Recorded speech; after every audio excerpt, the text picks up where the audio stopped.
un réel plaisir de vous retrouver pour ce tout premier rendez-vous d'information de l'an 2024. Mesdames et messieurs, bienvenue. La nation béninoise s'apprête à célébrer la première édition des Vodou Days. Les préparatifs de cette célébration vont bon train dans la cité historique de Ouida, qui est censée abriter les manifestations. Janviose, le fameux mal du début d'année, très craint par beaucoup de personnes. Un élément de votre rédaction vous éclaire dans un instant sur la question. Et bien évidemment, au rendez-vous, diverses informations de l'extérieur à la page inter de ce journal. Mesdames et messieurs, bonsoir. Nous sommes de plein pied dans le premier mois de l'année, le mois de janvier qui est toujours craint pour diverses raisons. Certains le traitent même du mois le plus long de l'année. Dans cet élément que je vous invite à suivre, on s'intéresse à la janviose. Suivez.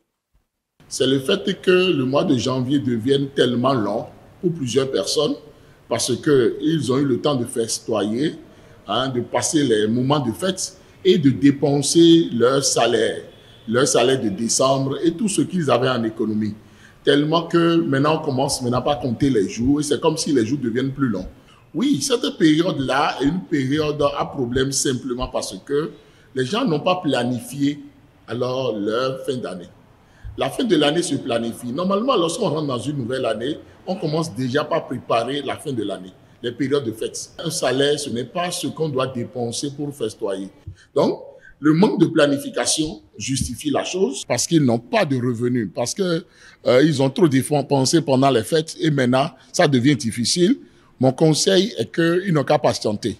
Ils n'ont qu'à vraiment subir parce que les expériences aussi donnent plus de leçons.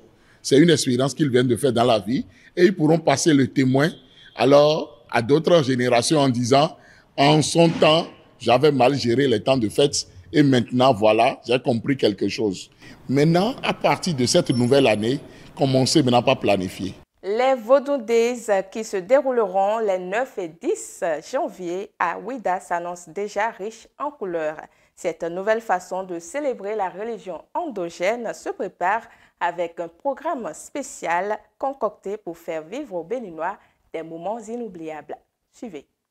Encore quelques jours et la cité historique du Bénin accueillera les festivités marquant la première édition du festival Vodou Days, une nouvelle formule de célébration de la fête nationale du Vaudou instaurée en 1995 sous l'égide du président Nicéphore Dieudonné Soglo. Les 9 et 10 janvier 2024 à Ouida, sur la plage et à proximité de la porte du non-retour, le Bénin compte à travers ses Vodou Days réhabiliter et offrir au monde la richesse des arts et des cultures liées au vaudou. Plusieurs activités sont donc au programme telles que samedi, dimanche, lundi, nous avons les off officiels avec une programmation très intéressante, notamment avec des Brésiliens qui vont faire la samba, qui vont faire une déambulation, un carnaval dans Ouida, de vrais Brésiliens, bien évidemment. Nous allons également avoir des concerts de jazz et nous allons avoir l'animation des places. Nous avons au total 5 places, 4 dans la ville historique de Ouida, la place Marot, la place du fort français, la place du temple des Pitons, la forêt sacrée de Passé et nous avons ici, au bord de l'océan, nous avons un couvent éphémère, Mami, qui sera également animé. À travers ces festivités, le Bénin assume davantage sa vocation de terre de pèlerinage vaudou et s'ouvre également plus au public international.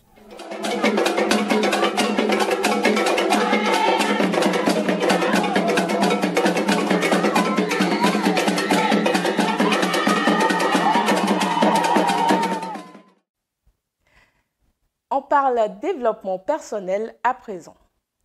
Permettre aux citoyens de la cité des Koubourou de démarrer la nouvelle année avec assurance en vue d'un bilan positif en fin 2024, c'est le but visé par le jeune coach en développement personnel et intégral Abdel Waliyi Mustafa. Il a organisé à l'intention de la population quelques jours de coaching sur le thème « Penses-tu parfois être une victime ou un malchanceux ?» Penses-tu parfois être une victime ou un malheureux dans la vie? Voilà une question à laquelle chacun des participants à cet atelier de développement personnel peut à présent aisément répondre. À travers le savoir-faire du coach Mustapha et des séances de partage d'expériences, ces hommes et femmes ont été galvanisés et sont aujourd'hui déterminés à réussir leur vie. Aujourd'hui, maintenant, je sais que je ne suis pas une victime et je ne suis pas non plus une malchanceuse. J'ai toutes les potentialités en moi d'avancer. Donc, je dirais que ces 2 jours de formation m'ont transformé totalement. Ça a été un moment de transformation et un moment de découverte. D'abord, nous avons rencontré de merveilleuses personnes et avec eux, nous avons eu une aventure dans laquelle il y a eu beaucoup de changements, beaucoup d'apprentissage et beaucoup de transformation. Je quitte ici totalement transformé parce que déjà, numéro 1, j'ai une vision beaucoup plus claire de l'avenir. De 2, j'ai rencontré de merveilleuses personnes avec qui, dans un futur moyen, long ou même court, nous pouvons avoir donc des collaborations, des rapports sur plusieurs domaines très intéressants. On peut ainsi dire que l'objectif visé à travers l'initiation de cet atelier de formation est atteint. J'ai amené chacun à comprendre qu'il va falloir, si on veut que 2024 soit une année meilleure, revoir notre manière de faire, notre attitude envers l'un et l'autre pour qu'on soit une meilleure personne. Et j'ai partagé également 12 outils surtout sur comment chacun doit vivre la meilleure année 2024 à travers des activités qui ont amené chacun à identifier ce qu'il ne veut plus faire, ce qu'il doit réduire et ce qu'il doit commencer à faire pour qu'au soir de décembre 2024, que chacun puisse tirer un bilan positif. Reconnaissant et désormais prêt pour la course vers le succès, les participants à la formation émettent le désir de la pérennisation de telles initiatives. Il y a bon d'entre nous qui ont besoin de ce coup de coaching, mais ils ne sont pas là actuellement. Donc, je remercie l'initiateur. J'aimerais vraiment qu'il continue dans cet élan. Je passe par ici remercier le coach Mustapha pour son initiative. Vraiment, il nous aide à sortir de l'obscurité dans laquelle nous sommes. Je sors de cette formation et chanceux, je dirais, robuste, prête à affronter la vie. Cet atelier de développement personnel constitue visiblement un bon point de départ pour chacun de ses participants qui peuvent à présent braver l'an 2024 avec assurance et détermination. Certaines plantes sont bonnes à mettre à la maison, mais pas d'autres. Il est bien de se renseigner près des personnes ressources et bien connaître les plantes et leurs vertus avant de les planter chez vous. Dans cet élément, il est question de 2 plantes très bénéfiques pour votre maison. Suivez. Il n'est pas rare de voir des fleurs ou des arbres dans des concessions. Ces plantes généralement mises en terre pour leur beauté ou leur ombrage ont bien souvent un impact sur la maison et ses habitants. C'est le cas de la sansevieria chargée de multiples vertus. Nous avons la sansevieria ou sansevieria, la langue de la belle-mère ou la langue de belle-mère. Cette plante, tout le monde doit l'avoir à la maison.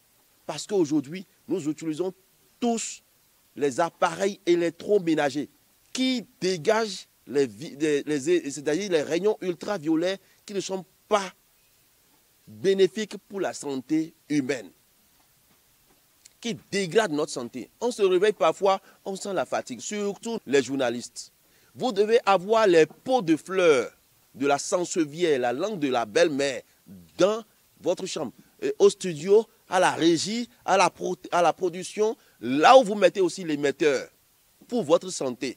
Sinon, après, vous commencez pas à avoir les problèmes de nerfs ou bien les problèmes de tension, la mauvaise circulation sanguine. La sansevieria, vous pouvez la mettre sous la véranda, dehors, à l'intérieur, à côté de votre poste téléviseur ou là où vous avez vos appareils électroménagers n'importe où dans votre chambre.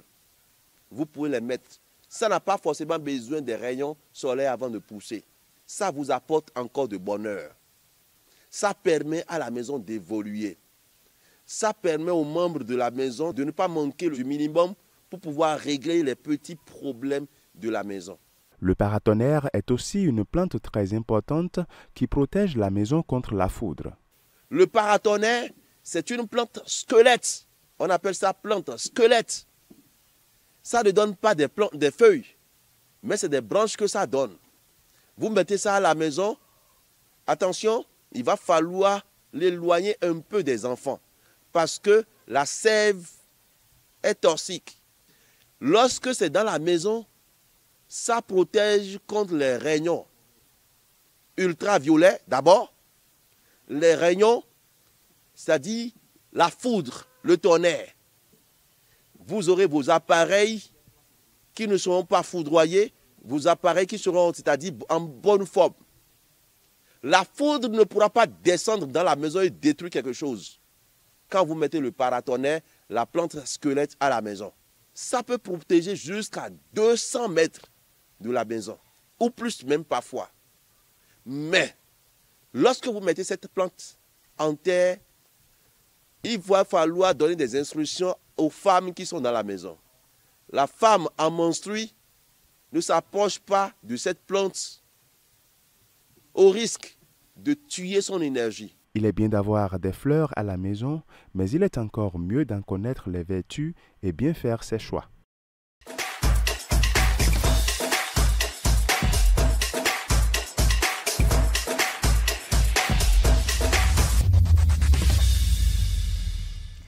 Nakim Nouanti nous amène à présent à l'extérieur du pays.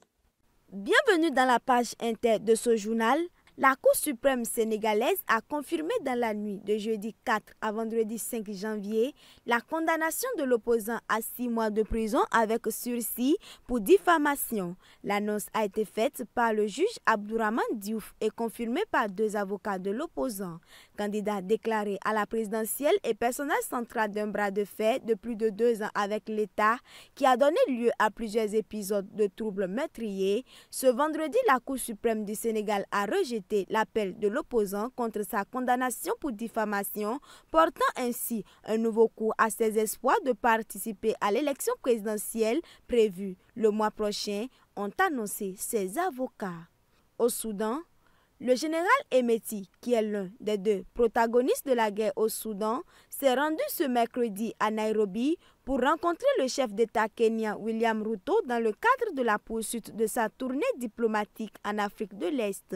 Une visite qui intervient 24 heures après l'annonce d'un plan de sortie de crise par Hemeti qui, dit-il, est favorable à un cessez-le-feu. Un tout en Sierra Leone où l'ex-président sierra-léonais Ernest Bai Koroma a été inculpé le 3 janvier 2024 pour son rôle présumé dans la tentative de coup d'État du 26 novembre 2023.